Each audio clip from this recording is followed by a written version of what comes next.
আসসালামু আলাইকুম। সবাইকে আমন্ত্রণ জানাচ্ছি এবি নিউজ প্রাইম সংবাদে।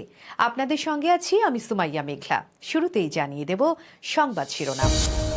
সেনাবাহিনী জাতির গর্বের প্রতীক বলেছেন প্রধান উপদেষ্টা। অনুকূল পরিবেশ হলে দেশে ফিরবেন তারেক রহমান বলেছেন সালাউদ্দিন আহমেদ। বিশ্বের জনসংখ্যা ৮০০ কোটি, বাড়ছে নতুন চ্যালেঞ্জ। ভারতের গুজরাটে বিমান দুর্ঘটনা, নিহত ৩ ক্রু সদস্য। ভয়ঙ্কর ঝড়ের কবলে যুক্তরাষ্ট্র, কয়েক রাজ্যে জরুরি অবস্থা। টেস্ট চ্যাম্পিয়নশিপে ভারতের বিদায়, ফাইনালে অস্ট্রেলিয়া। পিএসএল ড্রাফট প্রকাশ, সেরা ২ ক্যাটাগরিতে বাংলাদেশের ৮ ক্রিকেটার। দর্শক, এতক্ষণ শুনছিলেন শিরোনাম, এখন বিস্তারিত। বাংলাদেশের সেনাবাহিনী, এই শব্দ দুটি বাংলাদেশের জাতীয় অহংকারের একটি মূল স্তম্ভ। ডক্টর মোহাম্মদ ইউনূসের কথাই এটি দেশের বিশ্বাসের প্রতীক। তিনি বলেছেন, আধুনিক প্রশিক্ষণই এই বাহিনীর শক্তি। রোববার ৫ জানুয়ারি দুপুরে রাজবাড়ী মিলিটারি ট্রেনিং এরিয়ার RMTA চর খাপুরা ও চর রামনগর এলাকায় বাংলাদেশ সেনাবাহিনীর ৫৫ পদাতিক ডিভিশনের ব্যবস্থাপনায় শীতকালীন ম্যানুভার অনুশীলন পরিদর্শন শেষে একথা বলেন তিনি। তিনি বলেন, সেনাবাহিনী জনগণের পাশে দাঁড়িয়ে দেশের সম্মান ও গৌরব রক্ষা করছে। এটি একটি শক্তিশালী প্রতিশ্রুতি। বরাবরের মতোই বাংলাদেশের সশস্ত্র বাহিনী দেশের সম্মান ও গৌরব অটুট রাখতে জনগণের পাশে থেকে কাজ করে যাচ্ছে এবং যুগোপযোগী প্রশিক্ষণের মাধ্যমে সর্বদা নিজেদেরকে প্রস্তুত রাখবে। এই মহড়া দেখে আমিও সেনাবাহিনী, বিমান বাহিনীর সক্ষমতা সম্পর্কে আরও আত্মবিশ্বাসী হয়েছে। বিএনপির স্থায়ী কমিটির সদস্য সালাউদ্দিন আহমেদ বলেছেন, ভারপ্রাপ্ত চেয়ারম্যান তারেক রহমানকে দেশে ফেরানোর পরিবেশ এখনও আমরা তৈরি করতে পারিনি। অনুকূল পরিবেশ হলে শিগগিরই তিনি দেশে ফিরবেন। রোববার ৫ জানুয়ারি দুপুরে ১৫ দিনের লন্ডন সফর থেকে ফিরে হজরত শাহজালাল আন্তর্জাতিক বিমানবন্দরে সাংবাদিকদের তিনি এসব কথা জানান। এই সফরে তিনি তারেক রহমানের সঙ্গে সাক্ষাৎ করেন। বিএনপির স্থায়ী কমিটির এই সদস্য বলেন, তারেক রহমানকে দেশে ফেরানোর পরিবেশ আমরা তৈরি করতে পারিনি। আশা করি অনুকূল পরিবেশ হলে তিনি শীঘ্রই দেশে ফিরবেন। বিএনপি সবসময় নতুন দলকে স্বাগত জানায় উল্লেখ করে সালাউদ্দিন বলেন, তবে সেটা যেন কিংস পার্টির মতো না হয়।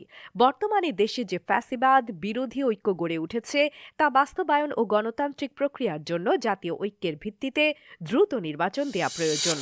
ভারপ্রাপ্ত চেয়ারপারসন জাতিকে ঐক্যবদ্ধ রাখার জন্য, থাকার জন্য আমাদের সকল প্রয়াস নেওয়ার জন্য নির্দেশনা দিয়েছেন।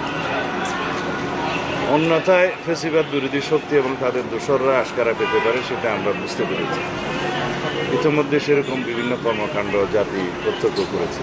আমরা মনে করি ওনাকে নিয়ে আসার জন্য সম্পূর্ণ পরিবেশ আমরা সৃষ্টি করতে পারিনি, সেজন্য অল্প কিছু সময় লাগবে, অতি অবশ্যই আসবেন।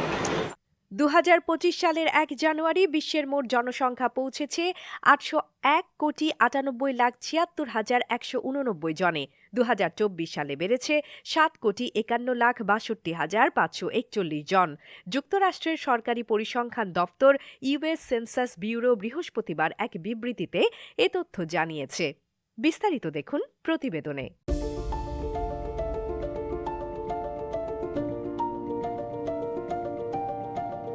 বর্তমান গড় হিসাবে ২০২৫ সালে প্রতি সেকেন্ডে গড়ে ৪.২ জন শিশু জন্ম নেবে এবং ২ জন মানুষের মৃত্যু হবে।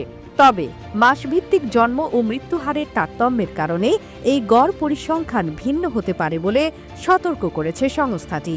এছাড়া ২০২৫ সালে জানুয়ারি মাসে প্রতি ৯ সেকেন্ডে একজন শিশু জন্ম নেবে এবং প্রতি ৯.৪ সেকেন্ডে একজন মানুষের মৃত্যু ঘটবে বলে ধারণা করা হচ্ছে।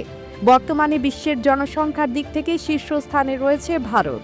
২০২৪ সালের জুলাই মাসে ১৪০,৯২,২৮,২৯৬ জন মানুষ নিয়ে চীনকে ছাড়িয়ে ভারত এই অবস্থান দখল করে। সে সময় চীনের জনসংখ্যা ছিল ১৪০,৭৯,২৯,৯২৯ জন।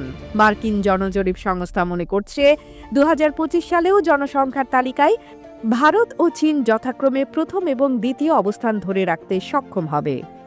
AB news desk report. ভারতের পশ্চিমাঞ্চলীয় রাজ্য গুজরাটে মারাত্মক বিমান দুর্ঘটনা ঘটেছে।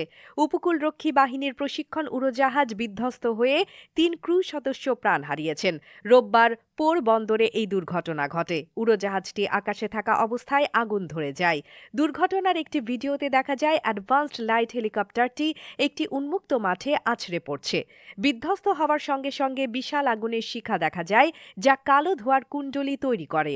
এখনো পর্যন্ত উড়োজাহাজের বিধ্বস্ত হওয়ার কারণ জানা যায়নি, তবে এ ঘটনার তদন্ত শুরু হয়েছে। শক্তিশালী শীতকালীন ঝড়ের কবলে পড়েছেন যুক্তরাষ্ট্রের লাখ লাখ মানুষ। ঝড়ের প্রভাবে দেশটির বিভিন্ন রাজ্যে সর্বোচ্চ তুষারপাত হওয়ার শঙ্কা দেখা দিয়েছে। সঙ্গে গত ১ দশকের মধ্যে সর্বনিম্ন তাপমাত্রাও রেকর্ড হতে পারে। ঝড়টি দেশটির মধ্য অঞ্চলে শুরু হয়েছে, যা আগামী কয়েকদিনের মধ্যে পূর্ব দিকে যাবে বলে জানিয়েছে জাতীয় আবহাওয়া সার্ভিস NWS। সংবাদ মাধ্যম বিবিসি রোববার ৫ জানুয়ারি জানিয়েছে, ঝড়ের কারণে কেন্টাকি এবং ভার্জিনিয়ায় জরুরি অবস্থা জারি করা হয়েছে। এছাড়া মিসিসিপি এবং ফ্লোরিডার মতো রাজ্য, যেগুলোর বাসিন্দারা তীব্র ঠান্ডার সঙ্গে পরিচিত নয়, তাদের এই প্রাকৃতিক বিপর্যয় নিয়ে সতর্ক থাকার আহ্বান জানানো হয়েছে। ২০১৯ সাল থেকে বিশ্ব টেস্ট চ্যাম্পিয়নশিপের আসর চালিয়ে যাচ্ছে ICC।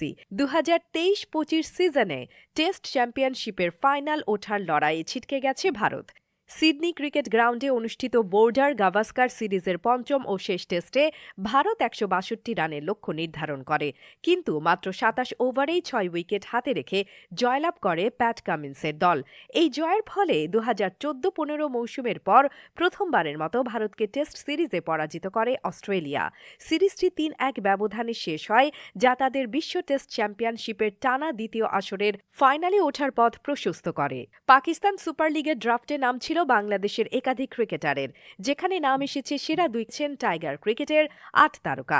নতুন প্রকাশিত তালিকা অনুযায়ী PSL প্লেয়ার্স ড্রাফটে প্লাটিনাম ও ডায়মন্ড ক্যাটাগরিতে আছেন মাহমুদুল্লাহ রিয়াদ, হাসান মাহমুদ, রিশাদ হোসেন, তানজিম হাসান সাকিব, তাসকিন আহমেদ ও তাওহিদ হৃদয়। দর্শক, এতক্ষণ আমাদের সঙ্গে থাকার জন্য ধন্যবাদ। সর্বশেষ সংবাদ পেতে ভিজিট করুন আমাদের ওয়েবসাইট www.abnewsinternational.com এ। সেই সঙ্গে নিয়মিত ভিডিও নিউজ পেতে আমাদের ফেসবুক পেজ ও ইউটিউব চ্যানেলে চোখ রাখুন।